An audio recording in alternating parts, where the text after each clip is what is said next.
Hi, this is Michael Buffer, and welcome to the BoxHard Podcast. Hello, everyone. This is Mikey Garcia. This the monster from the swamps, Regis Rougarou Program. Hey, what's up? This is King Carlos Molina, former IBF world champ. This is Michael, the Bounty Hunter, 2012 Olympian and your people's champ. This is Charlie Edwards, flyweight champion of the world. This is Fast Eddie Chambers, and you're listening to the BoxHard Podcast with my main man, Joey Coastman. Hello, everybody, and welcome to episode 187 of the BoxHard Podcast. I'm your host, Joey Coastman. I'm joined, as always, by the infamous Mr. Ayaz Sumra. Ayaz, how you doing? I'm good, Joey. Yourself? Very good, my friend. Very good. Let's dive straight into the review part of the show here. I'm going to waste no time. We're going to start at the Nottingham Arena in Nottingham, United Kingdom. This was obviously last Friday, a debut win for Charles Frankham, although he didn't really overly impress, to be honest with you. He seemed a little bit too easy to hit for my liking. He had a huge size advantage over his opponent. But yeah, a win nonetheless. Obviously, he banks those rounds. It was a 4-rounder. A win against a guy whose name I won't even try to pronounce. Also on the bill, Crystina Poncher. He was thrown on as a little bit of a replacement kind of thing. I think a few fights fell out of bed on the week of the fight night, and then Crystina Poncher was one of the guys to step in. He managed to move to 9-0, just a little keep busy before he has his fight against Richard Riakporhe soon, and it was a win against Yasin Habachi, who's now 5-14 with 5 draws. He retired on his store after 3 rounds, so a stoppage win there for Crystina Poncher. Also on the bill, speaking of the Smiths, Stephen Smith, he returned to the ring after about a year and a half out of it. He picked up his 26th win inside 30 fights. It's, of course, 26-4, a points win over 6 rounds against Des Newton, who's now 7-5. Newton was down in the 5th from a body shot, but like I say, he got back up and survived the distance.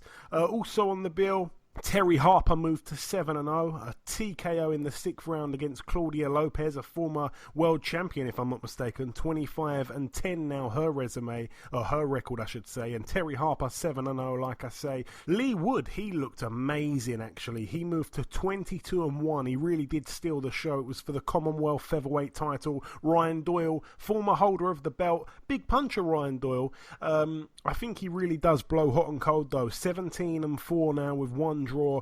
He just wasn't at the races. It seemed like it was perhaps his game plan to try and come on late in the fight, because I think he'd been, like 10 rounds quite a few times. I think he may have even gone 12 rounds before, whereas Lee Wood didn't really have experience in the later rounds. But no, he was completely out of his depth, so it would seem, and he was outclassed pretty much for the whole fight. I don't think he even won a round. Really, really impressive there from Lee Wood. I actually believe that Doyle would win, probably by stoppage. Obviously, looking at Lee Wood's only loss, it came to Gavin McDonnell. I said it on last week's show, not a puncher at all. And Ryan Doyle, we know he can crack. So yeah, a brilliant win there for Lee Wood, who is now 22-1, and to lose to a guy like Gavin McDonnell, not a bad fighter at all. Obviously a 2-time world title challenger in his own right. So Lee Wood, a lot better than I perhaps made him out to be last week, so I apologise for that. And a guy that perhaps we all thought was a little bit better than he was, Jordan Gill, 23-0 he was. He was on the verge of being ranked in the top 15 with a WBA. It was supposed to be anyway, a defence of his international WBA featherweight title. In the other corner, the man that we hadn't really heard much about, Enrique Tinoco. He was a guy that no one really knew. And then, like I say, it looked really bad because he was able to beat Jordan Gill and beat him in real good fashion. He was down 3 times during the fight, all from body shots. Tinoco, like I say, he was a guy that we didn't know much about. He had a record of 17-5 with 4 draws. I mean, you look at his resume, he'd been the distance with a few prospects. He didn't have any standout wins at all. And Jordan Gill, I mean, look at that for an inflated record. 23-0. Do you know what? I hate to say it, because he could go on to big things. I'm not saying you can completely write him off. He's only about 23 or 24 years of age, so he's still got a real future in the sport. He's flown through domestic levels, so it would seem, with the Commonwealth. He completely obliterated Ryan Doyle. And he's looked really good. He's passed every test, really. I mean, he had a bit of a hiccup, didn't he, with was it Jason Cunningham? Actually, he had a little bit of a hiccup with him. Aside from that, though, he's looked pretty good. And this was, like I say, a massive upset. I mean, yeah, to actually think this would have been his 24th win. I mean, it's just not good enough. It reminds me a little bit of Zelfa Barrett, the way he had a completely inflated record, then he gets beat by Ronnie Clark. And Ronnie Clark is a good fighter. We knew about him. But the difference with Tinoco, he's a guy that we didn't know much about. Jordan Gill didn't know much about. Jordan Gill probably, overlooked him, underestimated him, because no one expected much from this guy that we'd never heard of. And it was all but factual, really, because he was a good fighter. He was a tough guy. We expected that coming from the part of America he came from. Like I say, all 3 knockdowns were body shots. Jordan Gill blamed it on, I think he said he'd been on the toilet many times with food poisoning or something. I mean, it's just not good enough. It's just not good enough. He was completely beaten by the better man on that night, and it's worrying, actually, because, like I say, that's a prospect there who's lost his O, and Eddie Hearn has had a bit of bad luck, actually. Obviously, Anthony Fowler losing his O, Jordan Gill losing his O, and there was another prospect who lost his O. I can't think who it was now.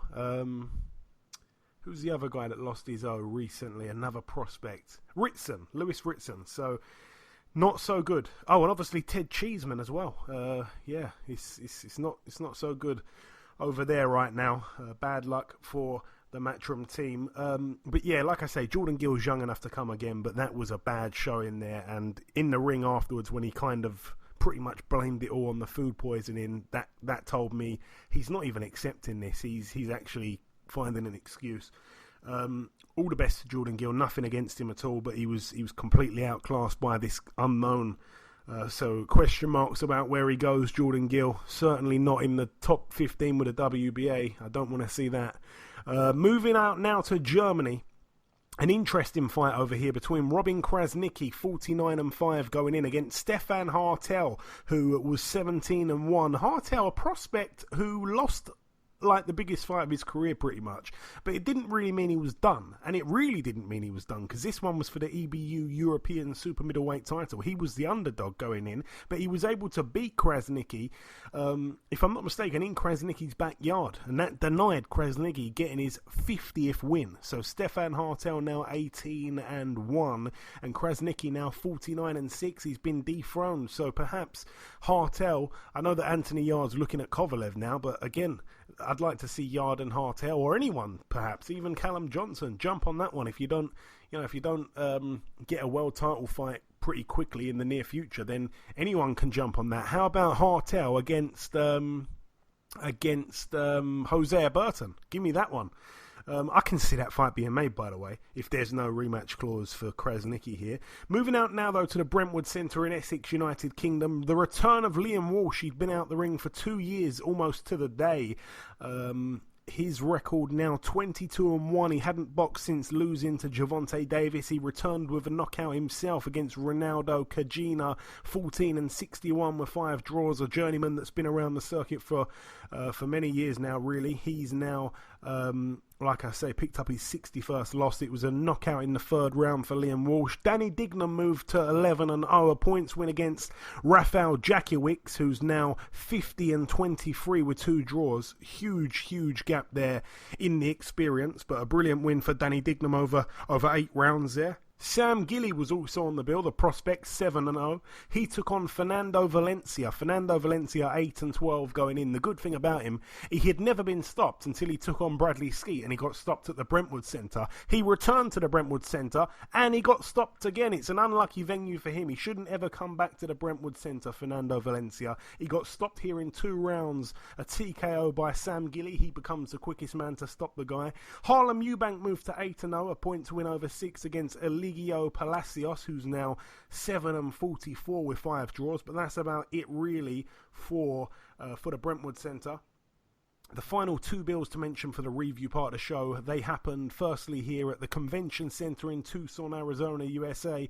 On the undercard, Mykal Fox, we'll be speaking to him later in the show. He's now 20-1. He took on the 2016 Olympic gold medalist Fazliddin Gaibnazarov, I think his name is. 7-0 he was going in. A huge favourite. Mykal Fox coming off that very controversial loss to Ergashev, another good amateur. And Mykal Fox was able to upset the odds unanimously over 10 rounds. We will be speaking about that with him later. Miguel Mariaga boxed on the card as well. He picked up win number 28. He's got 3 losses. It was a retirement, though, after 3 rounds to Ruben Caveira.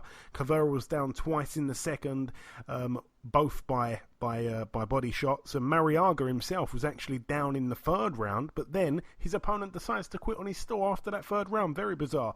Also on that bill, we should mention Carlos Castro, a good fighter by the way, and in the other corner, Mario Alberto Diaz, 18-3. He was down in the 2nd round, but like I say, unanimous decision over 10 there for Carlos Castro, certainly one to watch. Miguel Berchelt topped the bill against Francisco Vargas, obviously a rematch. The first fight ended in an 11th round TKO in favour of Berchelt, and he was able to win here because Vargas retired on his store after 6 rounds. I've got to be honest, I was watching, I think probably the first 4 rounds, and then I switched it off. I thought it'd probably go late, but I missed it, so I missed the final little part of the fight there, but it was, of course, for Berchelt's WBC World Super Featherweight title.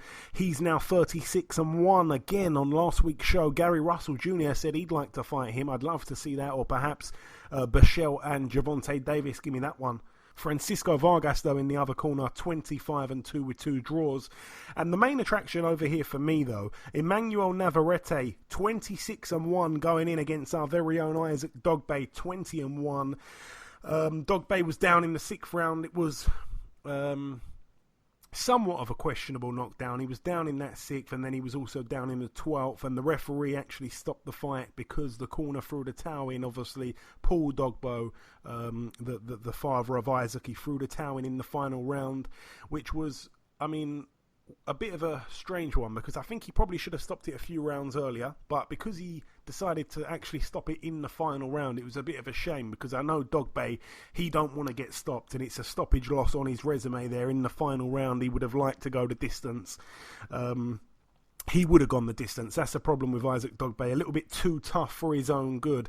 I remember speaking with him at the press conference in London between Amir Khan and Terence Crawford, and it was before their rematch had been completely finalised, and he basically said to me, look, the rematch is happening, I want the immediate rematch. And I said to him straight, I said, that's a hard fight, man. You know, he was just too big for you, Isaac. I mean, that's a hard fight, but respect to you, you know, for wanting that fight. And that's what you've got to do. You've got to respect him for going in there. But yeah, I think it was just pretty much a carbon copy of the first fight, unfortunately. He was just too small, and he isn't able to get his shots off because of it. Navarrete's got a chin on him. I think he's proven that in both the fights, the 23.5 rounds that they've gone. And he doesn't stop throwing punches. He's got a great work rate, a great engine. He's just a complete style nightmare for Dogboe, and it was alarming pretty much from the first 30 seconds of the fight. Dogboe probably nicked a couple of rounds in the midway kind of point, but that was about it. It was a one-sided fight, unfortunately. Dogboe's talking about moving up to featherweight. I think he's going to be way too small for those guys there, but you'd imagine the obvious fighter be Oscar Valdez, which is a fight I wouldn't say no to. And the final bill to mention, at the Eagle Bank Arena in Fairfax, Virginia, USA, 3 fights actually to mention over here. Mati Korobov, 28-2. He took on Emmanuel Alim, who was 18-1 with 1 draw. Korobov really did tire towards the end. It was quite surprising. He really gassed. And it was only a 10, it wasn't even a 12-rounder. But it was a weird one because Korobov got announced as the winner. I think it was a split decision or a majority decision. And then, you know, they both got out the ring, the fighters. I think they did their interviews, went back to the dressing room, and the show went to a commercial break, or an advert break, I should say. And they they said when it come back on, they said, they've changed the result from a majority decision to a majority draw. So can you imagine the heartbreak for Korobov after celebrating a win and then it being snatched away from you because the judge couldn't add up 12 rounds? It was just, 10 rounds. It was just one of the most bizarre things I've seen. I mean, it's boxing, it's full of bizarre things, but that was quite unfair, in my opinion. Mario Barrios as well, he really did impress. 24-0 now, a knockout in the second round against Juan Velasco. Again, on paper, I was looking at that saying, hey, Velasco's only loss was to Regis Prograis, a proven world-level fighter, a world champion now, and he was able to hit Prograis quite a lot. I think Prograis did it in about 8 rounds. He got the knockout finally, and I thought, hey, he's quite a live opponent here for Mario Barrios, but Barrios stopped him in the second round with a body shot. He wants the champions, and you can't really blame him for saying that. I mean, he knocked the guy out in a quarter of the time that Regis Prograis did it. That is a statement. And topping the bill, Jarrett Hurd, 23-0. He put his IBF, IBO, and WBA world titles on the line against Julian J. Rock Williams, a friend of the show. I'm pleased for him. I said it on last week's show. I'd love to see him win. Although, I had to be honest, I couldn't see it. I said I thought that Hurd would probably get the knockout or beat him on points quite wide. Hurd was down himself in the second round. It was a bit of a strange one, to be honest with you. It was like a little bit of a like a delayed reaction. It was a weird one. He got hit with a shot and then he seemed to have a slight delayed reaction and go down. But it was a brilliant fight, by the way. I mean, Hurd did try his usual tactics. He tried to impose his size, but he just couldn't really get off. I mean, he started slow. He's become a bit of a slow starter. Williams, on the other hand, got off to a fantastic start. He was putting his punches together really well. Like I say, the knockdown was a little bit weird. The tide seemed to turn a little bit in the mid-rounds. I think Jarrett Hurd had a lot of success there, and the speed was with Hurd, but I didn't strictly score it. I know it was pretty close, but in the end, our man Julian Williams managed to rip the title away from Jarrett Hurd, which is an incredible achievement, really, to think where, he got stopped by Jamal Charlo.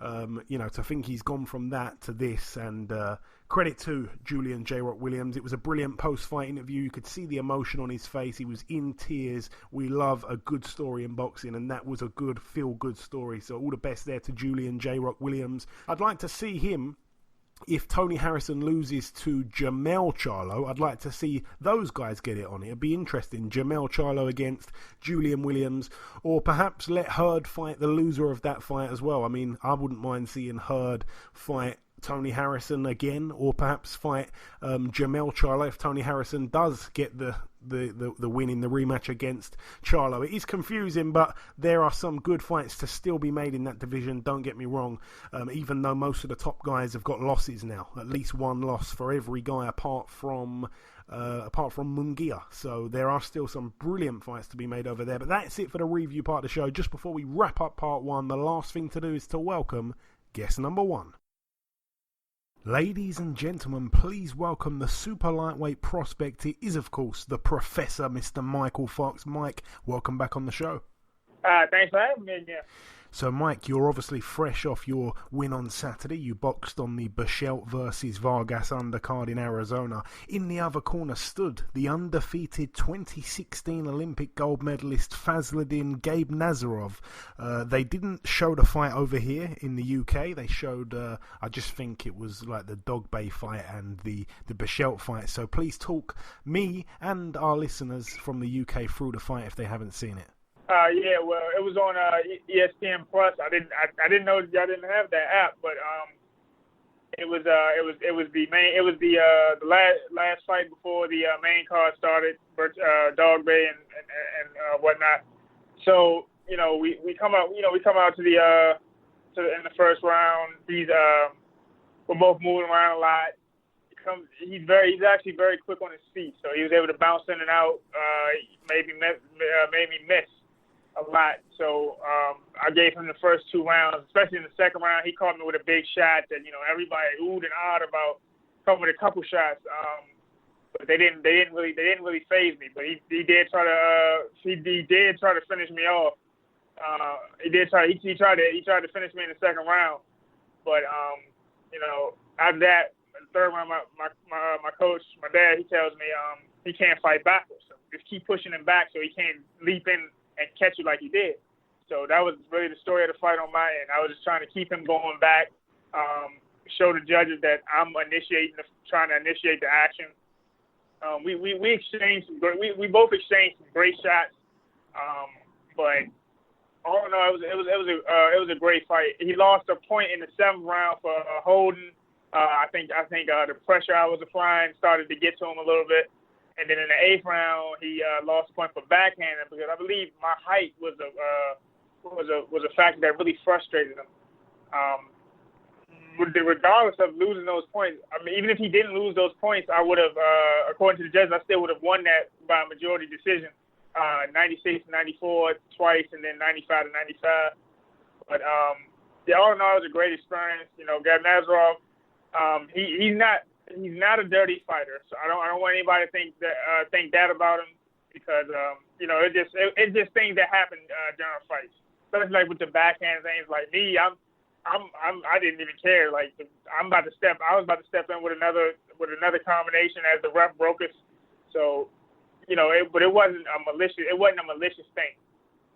And you've expressed a little bit of anger, I guess, towards the commentary team. Like I say, I didn't get to actually see it live. How bad was the commentary? Tell me, Mike. Well, with him being a top-ranked prospect on a top-ranked card, I expected some bias from the commentary team. It's not really their bias didn't upset me. Is the thing that necessarily upset me. It was what Crystina Poncher said. She basically accused the ref of cheating. She said that he wasn't being neutral, like from a conversation that she heard the tail end of while we were in the back, while the ref was going over the instructions.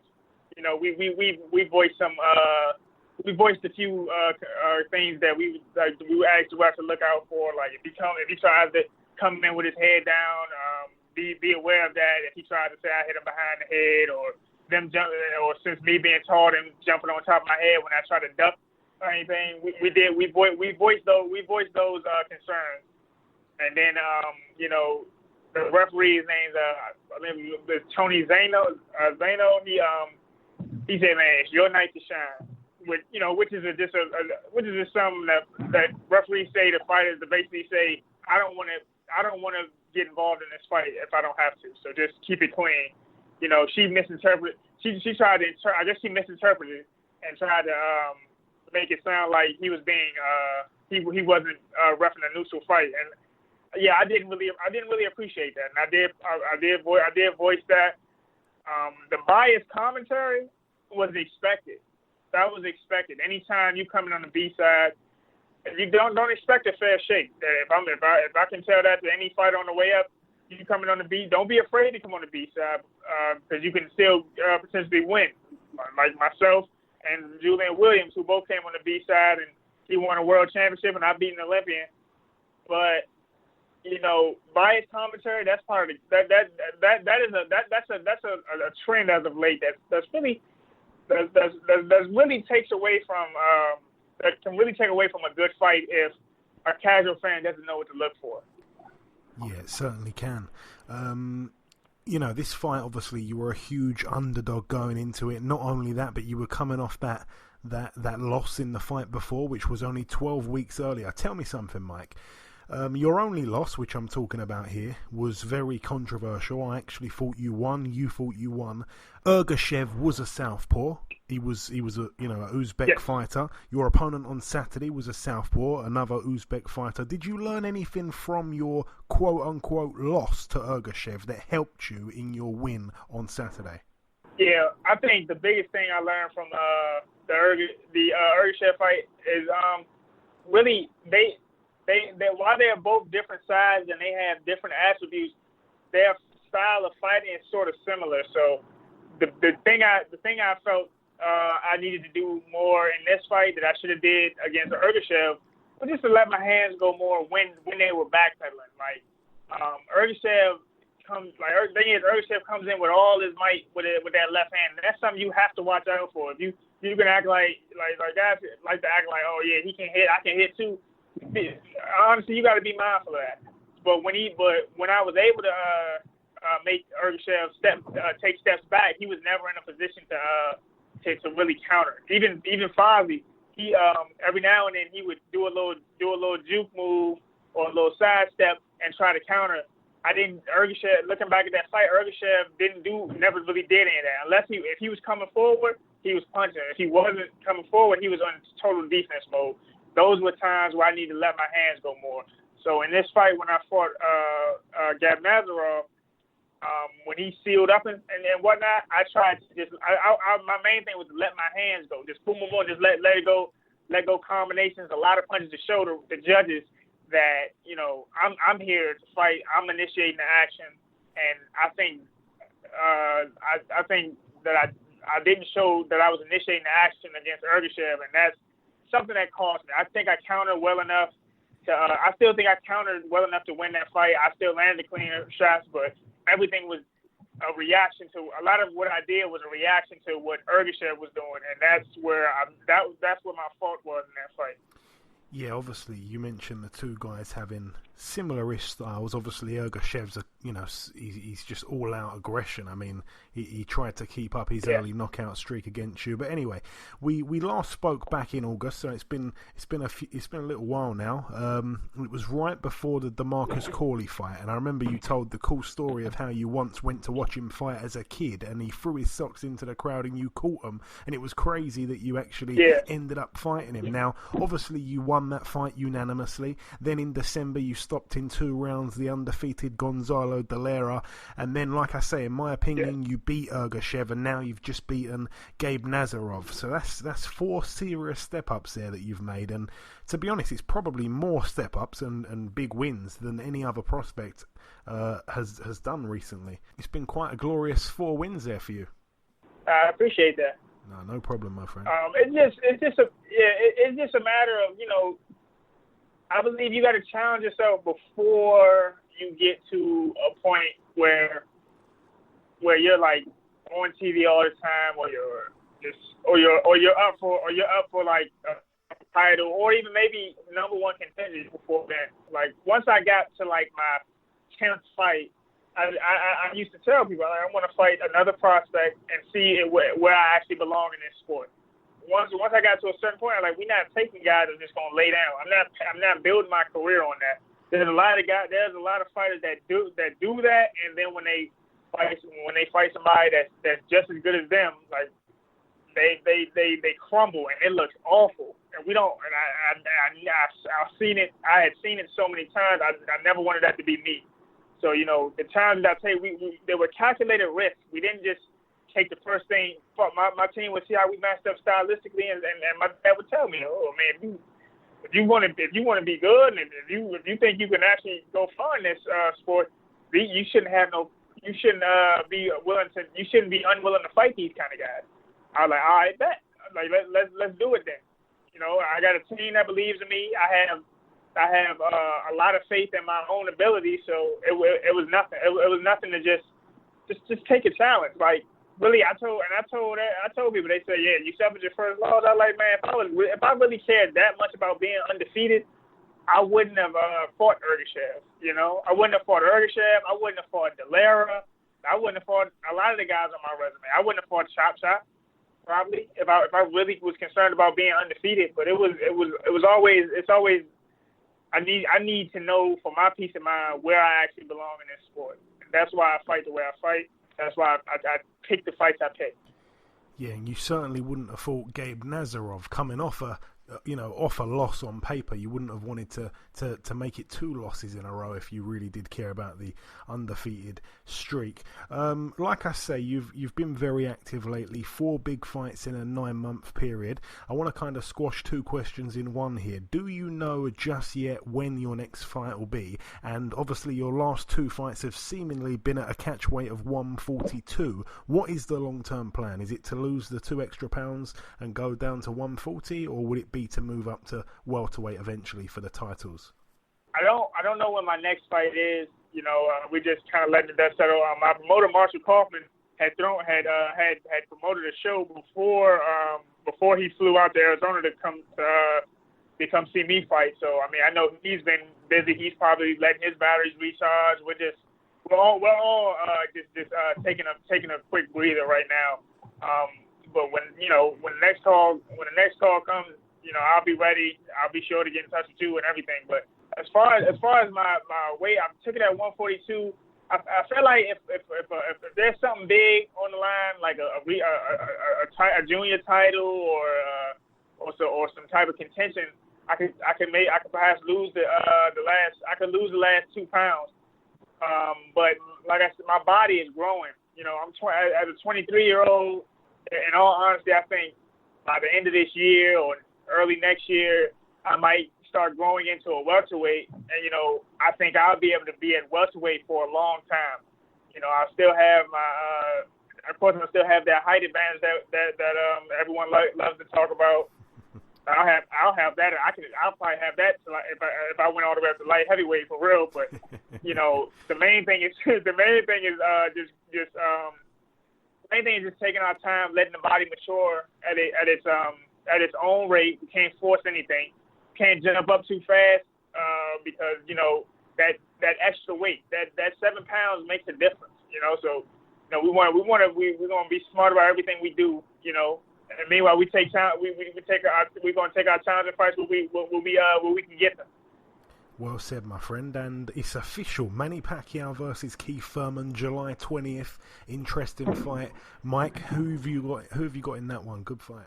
That's a good one. To pick. I think Pacquiao. I mean, he's the older fighter, absolutely, but Thurman. I feel like Thurman. I think I would pick Pacquiao because I feel like if he can, his output will give Thurman some trouble. His movement will give him some trouble. I mean, of course, Pacquiao is the same Pacquiao he was like 5 years ago, but I think he still. I think he still can do the 12 rounds. I think he still do the 12-round dance better than Keith Thurman. I think Keith Thurman slows down in the middle of the fight. He might get a second win, but with all the movement and the jumping in and out that Pacquiao does, I think that's going to present some trouble for Thurman as he tries to land those big shots. So I think I would have to pick Pacquiao on that one. And your older brother, Alantis, obviously he's boxing this weekend in your hometown against Nick Brinson. So it's a busy 7-day period for your dad. Absolutely. But Tez is ranked number 4 by the WBO. He's trying to keep his rankings up. He needs to stay busy. He needs to get back at it. He hasn't fought since September, and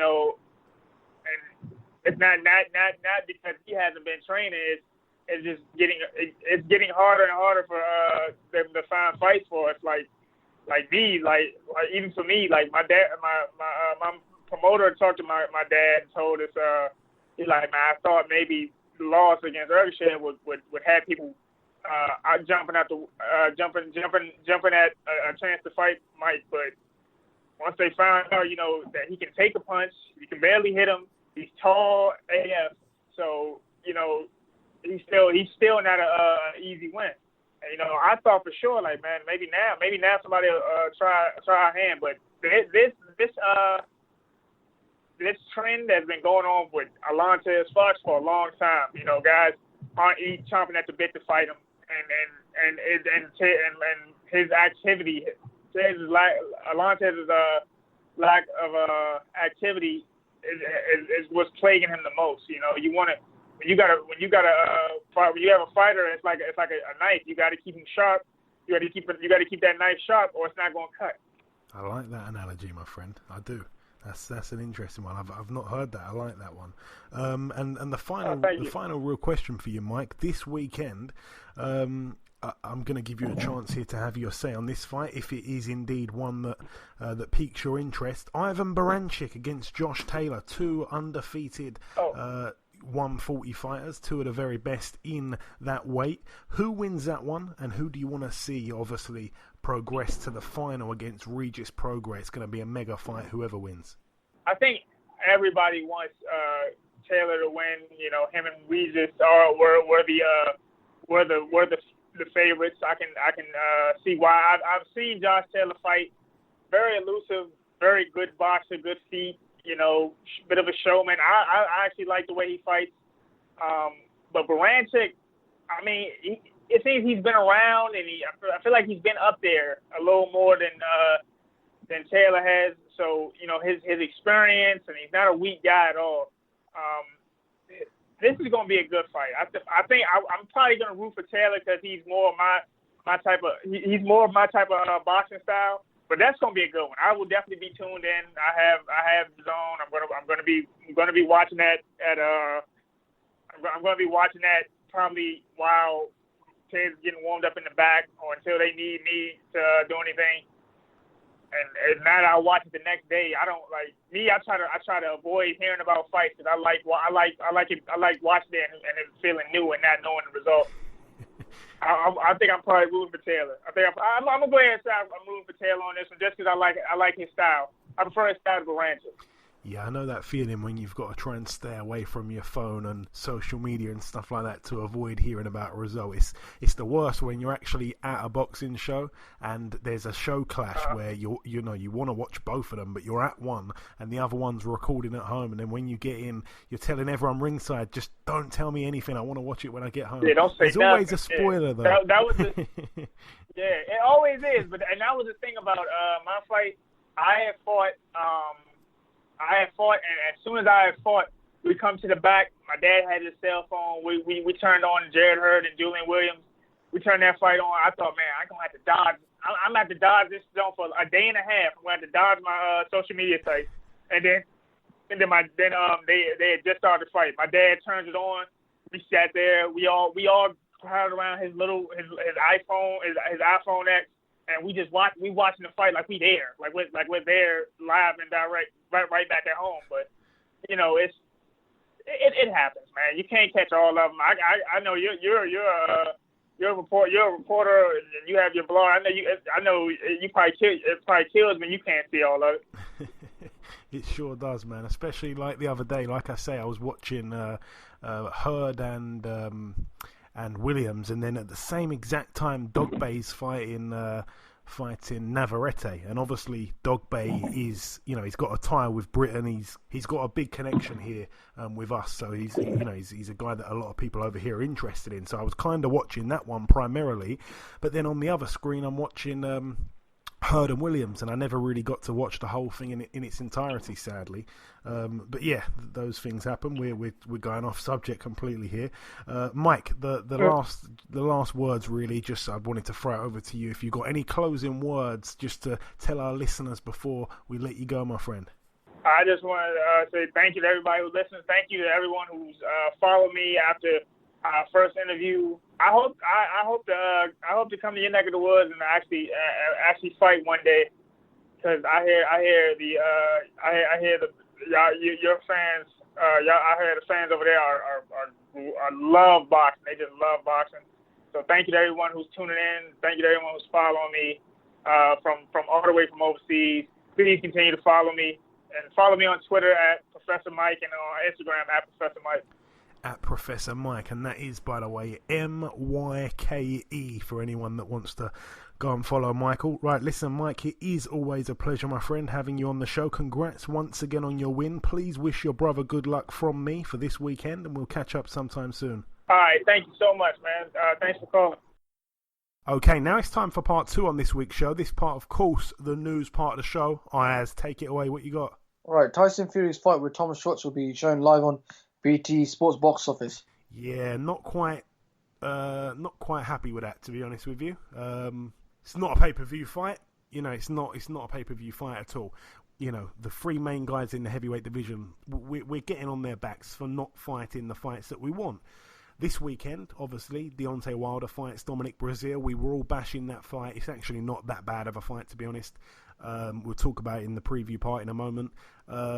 Also, we talked about Joshua against Big Baby Miller, then Andy Ruiz Jr. I mean, that's a pay-per-view, so that's I'm not happy with that one. But the Wilder one, obviously over here, I think in the States it's on pay-per-view, but over here that one's free to air. So from my point of view, that's the best entertainment value when you're weighing up entertainment and money spent. I mean, it comes free on Sky, that fight, for us.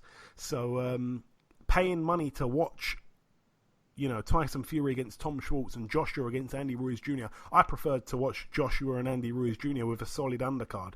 But I'm hearing the undercard that they're putting on for Tyson Fury against Schwartz isn't even a great undercard. So,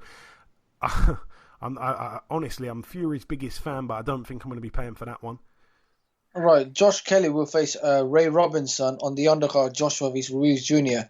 Yeah, Josh Kelly in a step up, actually. This guy, Ray Robinson, obviously it's not Sugar Ray Robinson. But, he's a tough guy from Philly, 24-3 with one draw, his record. He's only been stopped once. It was to your Dennis Ugas, obviously a good fighter. That was back in the early part of last year. And he's coming off that draw recently, but it was back in March against Egis Kavalauskas. That was a fight where a lot of people thought he nicked it. And reading between the lines, Kavalauskas knocked out David Avanesian, and this guy drew with Kavalauskas. So in a way, I know boxing doesn't really work like that, but Josh Kelly's fighting a guy that drew with the guy that knocked out Avanesian. So it's a fight that we like the sound of. It sounds good. It should be a good fight. He's quite a tough guy, like I say. His other losses he lost to Sean Porter on points back in 2010. He's been a pro a long, long time, actually. And he's got that experience over Josh Kelly. So it's a good fight. And I tell you what, I really hope it gets the credit that it deserves, because it's a real risk, actually. He's a kind of high risk, low reward type of fighter, Ray Robinson. That's why he hasn't really been getting these big fights of recent times. Right, Manny Pacquiao will face Keith Thurman on July 20th. They said it's on pay-per-view over here at all, Ayaz. Have they said that yet? No announcement. No announcement. Well, that's a pay-per-view fight. I mean, I don't want to start encouraging pay-per-views at all, because there's too many of them. But yeah, I mean, that's a fight that really does deserve some money out of my pocket, to be honest with you. And remember, those people that are trying to campaign for Froch Groves free, that'd be on pay-per-view. So think about things before you tweet them. We do not want to see that. There's too many pay-per-views. Obviously, Dillian Whyte against Rivas as well. Too many pay-per-views. Caleb Plant will face Mike Lee for the IBF super middleweight title. Yeah, Mike Lee, he's been a guy that's kind of been trotting around in the background, whereas, Caleb Plant, especially in the last sort of 12 months, has really turned into such a brilliant fighter. He's got a great story. He's got a very sad story, actually, but one that really grips your heart.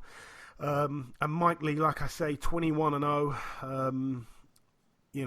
he's kind of been knocking around for a while. I remember him being undefeated a few years back, but he hasn't really had the big kind of fights. He's been pushed on quite slowly. He's kind of gone a similar-ish kind of path to Jordan Gill in some ways, where he's just, been fighting kind of knockover jobs, really. Not as bad as Jordan Gill, by the way. He's fought some half-decent guys with a pulse, but I don't think he's going to have anything to, danger Caleb Plant. I think it's a relatively easy first offence for Caleb Plant, who's just bought his first house with his missus. So credit to him. He's a friend of the show. We wish him all the best. Yep, and that's it for the news. Okay, thank you very much, Ayaz. Let's try and rush through this here. We're going to start at the Ulster Hall in Belfast, Northern Ireland, for the preview part here. Let's start with there's only really one fight to mention. It's happening on ESPN Plus. I think it's also on Box Nation, if I'm not mistaken. It's an MTK Global show. Ryan Burnett, the return of him. He's 19-1, former IBF Bantamweight World Champion. He fights for the vacant WBC International Super Bantamweight title against Jaibert Gomera, who's 14-5. Ryan Burnett, he hasn't even had a fight yet at Super Bantam. Obviously, he's moved up in weight, and to think that he's already fighting for a WBC minor trinket is actually a little bit suspect, especially the opponent he's taking on, Jaibert Gomera. Or Gomera, I should say. He's been in there with Kanzu. That's obviously the standout name on his record, but other than that, he got knocked out by Kanzu. It's an interesting fight. It's a weird kind of fight, really, that one. I hope it doesn't go under the radar, but Yeah, it's good to see Burnett back. And Nonito Donaire's going to be sat ringside cheering on his former opponent. What a good guy he is. He's going to be ringside there in Belfast. Moving out now, though, to the Lamex Stadium, I think it said, in Stevenage, Hertfordshire, United Kingdom. Let's talk about this bill here. We have Joe Joyce 8-0. He takes on Alexander Ustinov 34-3. I'm expecting Joyce to have way too much for Ustinov. I think that's an easy knockout there for Joe Joyce within probably 5 rounds or something. Cody Davies 8-0. He has no opponent just yet. That's a 4-rounder there. Willie Hutchinson, friend of the show, 7-0. He takes on Andre Budera, who's 9-10 with 1 draw. That's a 6-rounder there. Ryan Garner from Southampton. He's 8-0. He's in a 6-rounder against Jose Hernandez, 4-33 with 1 draw. Harvey Horn, 5-0. He's in a 6-rounder against Joel Sanchez, who's 4-2 with 1 draw. And topping the bill for some kind of version of the WBO World Super Middleweight title, Billy Joe Saunders, 27-0. He takes on Shefat Isufi, who's 27-3 with 2 draws. The bad thing about Isufi, I had a little dive through his record actually. I'm going to tell you something about the guy. It sounds great. He's got 27 wins. It's the same amount as Billy Joe, but when you actually read between the lines, there's a staggering fact I tweeted out earlier on this week. 8 of his wins have come against debutants, and another 7 of his wins came against opponents with 5 or less wins. And I think a couple of them had maybe 1 win or maybe even 0 wins. And actually, one of his 3 losses came against a debutant. I mean, think about that one. That's actually awful. I think that Billy Joe Saunders walks through him and stops him when he wants, probably in the 7th round maximum. Moving out now to the SSE in the the SSE Hydro in Glasgow, Scotland, United Kingdom. This one is a World Boxing Super Series card. It's going to be shown on Sky Sports. Thank the Lord for that one. It's a brilliant, brilliant card, this, by the way. Chantel Cameron, she gets out. I think she'll be in separate changing rooms from the likes of Shane McGuigan, you'd have thought. She is 9-0. She takes on Bianca Majaf, who has a record of 3-1. Paul Butler, former world champion, 28-2. No opponent just yet. That's an 8-rounder there. Lee McGregor gets on the bill, 5-0. He takes on Christian Narvaez, who's 15-15 with 4 draws. That's an 8-rounder there.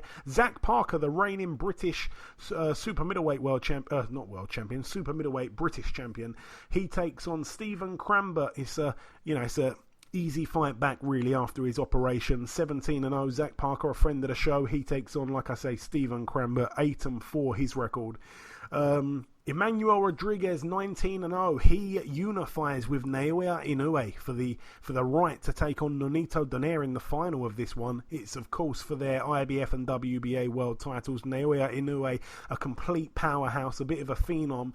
Emmanuel Rodriguez, I give him a much better shot than most people do. He really impressed me against Paul Butler. He dropped him twice, I think, in the first round, and then he boxed a masterclass from that point onwards. I'm not saying that Paul Butler is anything near Naoya Inoue, but I'm just saying Emmanuel Rodriguez can stick to a game plan. He's got a great jab. He's got fantastic feet. It's one of those fights I definitely think he's going to be on the back foot. I think Inoue is going to be coming to him. That could be the undoing, actually, there for Rodriguez. But I give him a shot. I think he's got enough skills to try and win on points. I actually thought he was a lot taller than Inoue. I think he's about an inch taller or something like that. But Inoue's got quite long reach. He's got the longer reach despite being the shorter guy. So, yeah, I think Inoue does get to him at some point, but I hope it goes a few rounds. It's a brilliant fight. But like I say, I give Rodriguez a bit of a shot, more than most do. But Inoue, like I say, if he is that special guy that we're trying to squeeze onto our pound-for-pound top 5 list, then he should do a job on Rodriguez, as sad as that may sound, because Rodriguez is a good fighter. And topping that bill, Ivan Baranchyk, 19-0. He takes on Josh Taylor, 14-0. It is for Josh Taylor's WBC Silver Super Lightweight title, but more importantly, the IBF Full World Super Lightweight World title. A 12-round fight there. Baranchyk, Ayaz, against Josh Taylor. A brilliant, brilliant fight. Give me your take. Yeah, I think it's going to be a very, very good fight. Obviously, it's in Scotland as well, in Josh Taylor's hometown. If I'm going to go with a win, I'm going to go with Josh Taylor to win by points, and him to become finally a world champion. it really has been overdue, and it's the final we'd love to see between Taylor and Prograis. You're going with Taylor on points. The listeners have gone with Taylor by knockout. There's 3 fights to predict on this week, and you're all on 90. Well, you're both on 97 points. So hopefully one of you gets there this week. This could be the championship week, or the second place week. Because did I mention I've already won? Ayaz, talk to me about Inoue against Rodriguez. What's your take on that one? Inoue by knockout. I think Inoue is a great fight with a huge amount, with great knockout. So if I'm going to go with winner on that, I'm going to go with Inoue to win by knockout. Yeah, you're in agreement there with the listeners. Moving out now to the Barclays Center in Brooklyn, New York, USA. This is the final card to mention.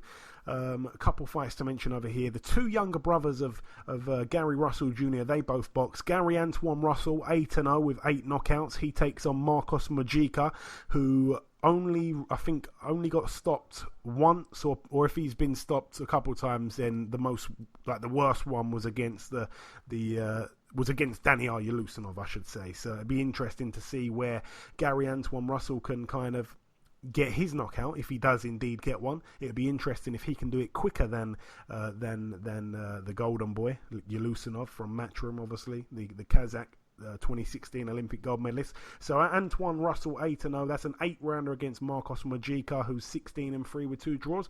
Gary Antonio Russell 13-0. He's in an 8-rounder against Saul Hernandez, who's 13-12 with 1 draw. Gary Russell Jr., we had him on last week's show, 29-1. He puts his WBC world title on the line against Kiko Martinez, 39-8 with 2 draws. I'd expect Gary Russell Jr. to stop him. That is a mismatch, unfortunately. And topping the bill, as the final fight to mention, I'm going to let you go first here. Deontay Wilder, 40-0 with 1 draw. He puts his WBC world heavyweight crown on the line against Dominic Trouble Brazil, 20-1. A friend of the show. I'd love to see Dominic Brazil do it, but Deontay Wilder done half punch hard. It's not really to be fair, it's really a mismatch. Obviously, we've seen. Oh, that's a bit harsh. Okay, let me reword that. It's not the best fight to be seen for a world heavyweight title. Obviously, Deontay Wilder fighting Dominic Brazil. If I'm going to go with a win, I'm going to go with Deontay Wilder to win by knockout. But I really can't see Dominic Brazil winning this fight at all. Yeah, I'd love to see Dominic Brazil do it. He is a friend of the show. I know things are very personal. There's no fake beef between those 2 guys. It really did go off in a hotel foyer. There's all sorts of accusations flying around about the Deontay Wilder camp, and they were quite disgusting. I think Deontay Wilder's also said quite disturbing things in the build-up about, boxers losing their lives and stuff like that. It's quite distasteful. I understand you got to sell the fight. I think he's gone a little bit overboard, and that pairing with the fact that that Dominic Brazil is a top man. He's a good guy. He's been on the show a couple of times. He's a true gent. I really have got a lot of time for Dominic Brazil. I'd love to see him do it, but it is a tough task. It's asking a lot out of him, but I'd love to see him do it. He's got a puncher's chance. He's got more than a puncher's chance, actually. But yeah, someone is getting knocked out, and of course you've kind of got to go with Wilder. So you're saying Wilder by knockout, Ayaz. The listeners are agreeing with you, so you're both in agreement on that one as well. But yeah, that's about it. We've tried to fly through everything as quick as possible there. That's it for the preview part of the show. Just before we wrap up part 2 and finally end the show, the last thing to do is to welcome guest number 2. Ladies and gentlemen, please welcome the top heavyweight contender himself. It is, of course, Mr. Michael Hunter. Mike, welcome back on the show. Thank you for having me. It's always a pleasure. So, Mike, we last spoke in November. It's been quite a while. It was fight week for the fight against Alexander Ustinov, a fight you had ridiculously short notice for. However, you stepped in, you flew to Monte Carlo and became the quickest man ever to stop Mr. Alexander Ustinov. Talk us through that win real quick if you can. Well, it was a very short moment, it's always a different feeling once, you guys start getting to the hotel and you start seeing, all the other competitors and stuff. It's a different feeling. But Monaco was great, and we went there, and, it kind of came and gone very fast. I was able to get the job done. The guy was a monster of a guy of a size, and you could tell he had a lot of different experience. You could tell he's fought a lot of different smaller heavyweights by the way he was holding me down, and knowing where to place his hands and stuff. So he's a very experienced guy. I was able to, like you said, stop him in probably in the best fashion that he's ever been.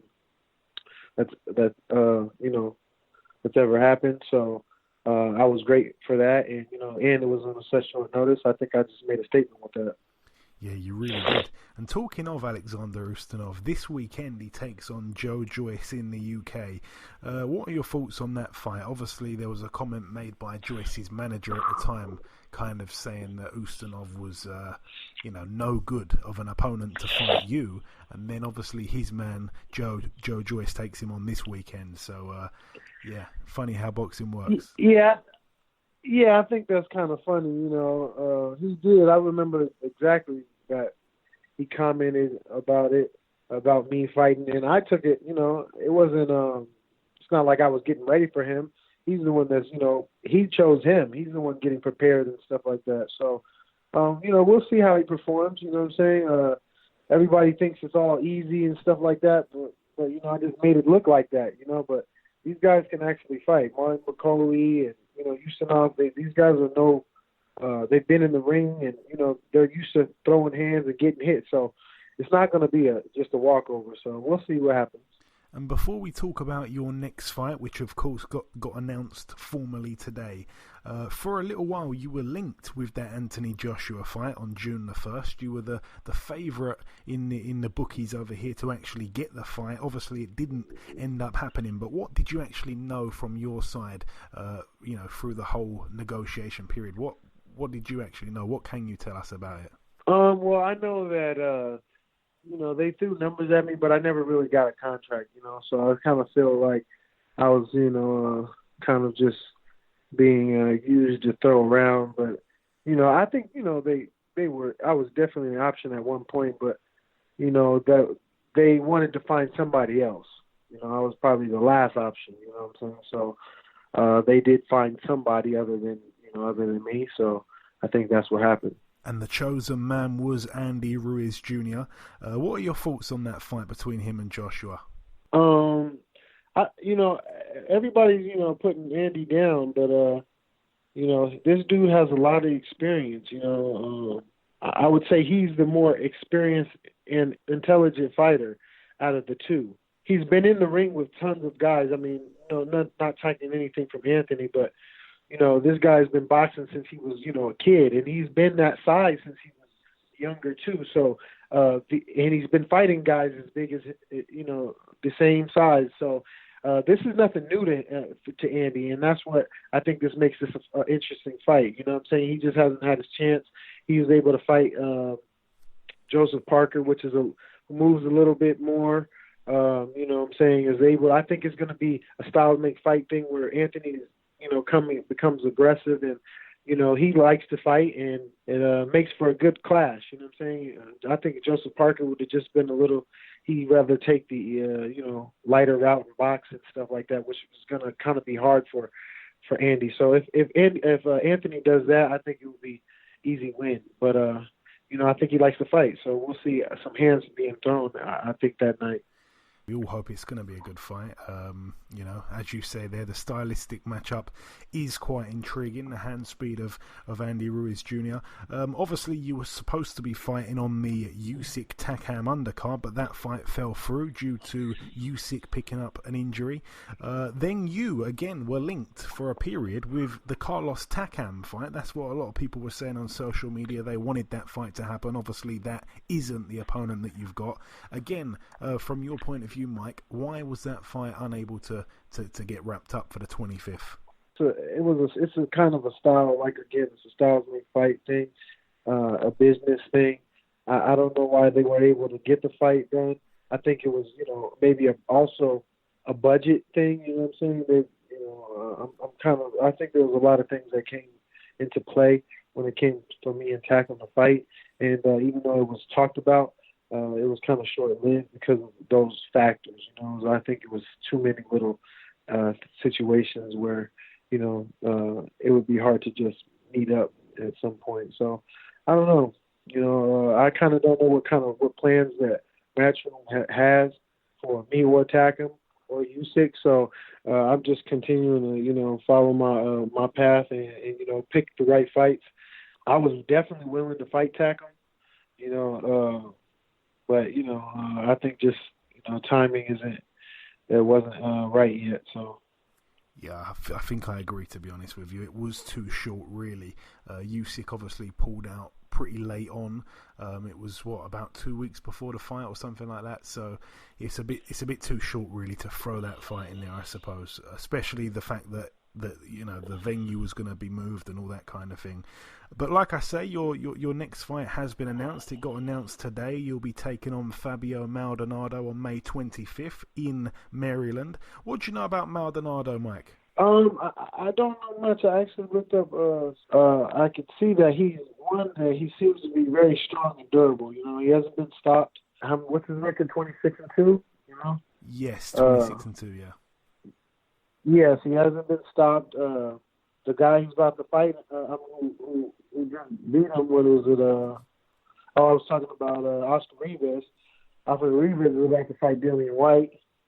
So, he was supposed to fight Tyson Fury for this upcoming fight. So, he wasn't fighting the slouch. And then I looked up some other things that I see that he also fights MMA, and he's been in there with some legendary fighters as far as MMA is concerned. And they throw hands just as much as boxers do. But so he has a lot of experience. He's not going to be. I know he's going to be calm and used to having punches thrown at him, used to being in there with experienced type of guys. So he's no slouch. Like I said, he's never been stopped at almost 30 pro fights, and he has a lot of experience, a lot more experience at MMA. So. He's going to definitely be a live opponent for sure. So obviously you mentioned there Maldonado. He's a pretty tough guy. He's never been stopped, as you said. He is obviously quite a big puncher. Quite probably being a bit of an understatement. He's got 26 wins, as you mentioned, 25 of them inside the distance, and those 2 losses that we mentioned, like I say, both on points. 2 unbeaten fighters, Oscar Rivas that you mentioned, and most recently Alexander Teslenko, a guy that's based in Canada, I believe, by way of Ukraine. Do you believe, though, Mike, with your current form, two back-to-back brilliant knockouts at least, do you believe that you can become the first man to stop this guy Maldonado come the 25th? Yeah. That's what I would like to happen, and we are working on. We're working on the knockout. Hopefully to get it in great fashion as well. So. But like I said, he's a tough opponent. The guys that he didn't stop him, that he lost to, are undefeated fighters. So, I know this is a tough task. I hope to outshine, everybody on the card for one, and hopefully that I get the stoppage and steal the show. And my final real question for you, Mike, we've kind of flown through things here. You mentioned Oscar Rivas. We've mentioned him, myself and you, a couple of times during this interview. Obviously, he takes on Dillian Whyte. You box Rivas in the amateurs. That fight, though, against Whyte happens on July 20th. A good fight, actually. I really like it. Not many people do, but I actually like that fight. What are your thoughts on that one? Those are 2 top guys. They're both live fighters and live opponents. Live fighters. So that is a very interesting fight. Oscar Rivas, exactly. I fought him in the amateurs. I've seen him on numerous occasions in the amateurs. So he has a lot of experience. Dillian Whyte. We all kind of know who Dillian Whyte is, but we kind of tend to look over these guys that have haven't got to just do or shine in easy ways like Dillian Whyte and Anthony Joshua and all these other guys, But there's guys that are out there that's been in the amateurs and has been fighting before, was fighting before Anthony Joshua and stuff like that. They have a lot of experience and they're still live opponents. So, yeah, it's going to be definitely an interesting fight. I think Dillian Whyte will pull it off by split decision or something close. if it's, one of them doesn't get hit with a big banger. But I think Dillian Whyte should win it, but by close. I don't think he's going to blow him out. If he does, that would be a good statement to put on for him. And I'm going to throw this one in as well, Mike. Obviously, you were linked with a Joshua fight. You were being talked about for Takam, perhaps. These are all big-name opponents. These are a step up from the likes of Ustinov, from the likes of Bacoli, in fairness.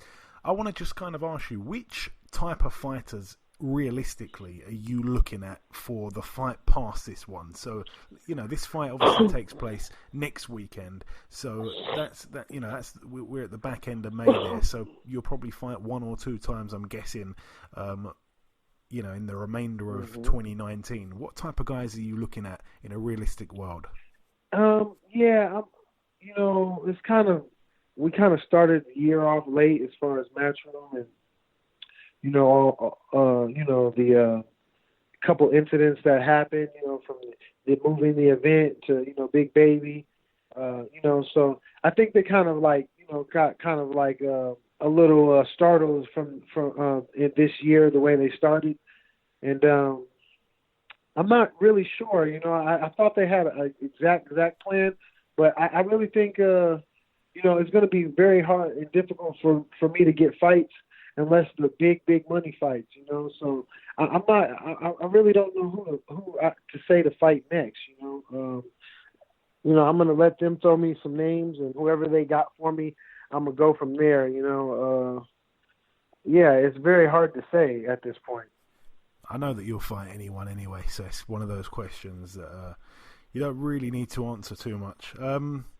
And finally, Mike, just before I let you go, any closing message at all to our listeners just before we let you go, my friend? To the British fans, thank you guys for following me and supporting me. Even though I'm, not British, but you guys have always been they love you. Top-notch fans. Yeah, they love me, and I really appreciate all the love, and I really enjoy that.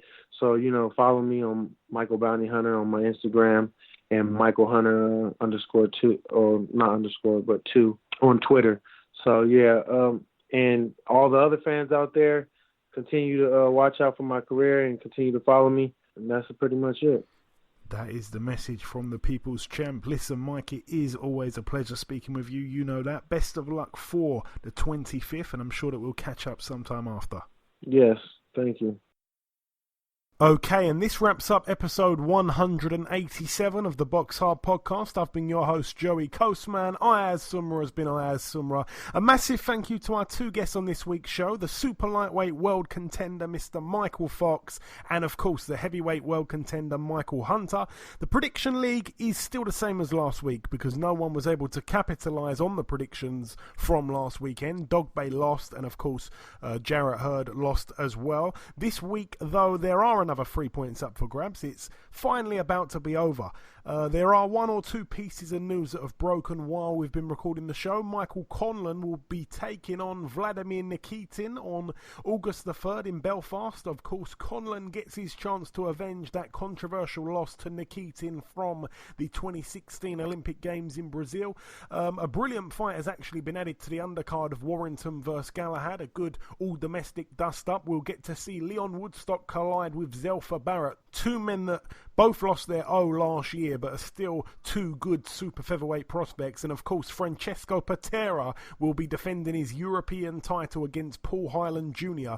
That one is set to take place on June 28th on a Matchroom Italy card, actually.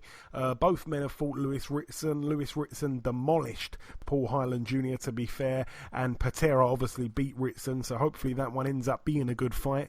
And lastly, Top Rank have signed the 2 Australian twins, Jason and Andrew Maloney, 2 good fighters there, so I'm excited to see what pans out for them. And I just want to say, finally, thank you all for listening to this week's show. That is about everything. Enjoy your weekends, people, and we shall see you all again next week.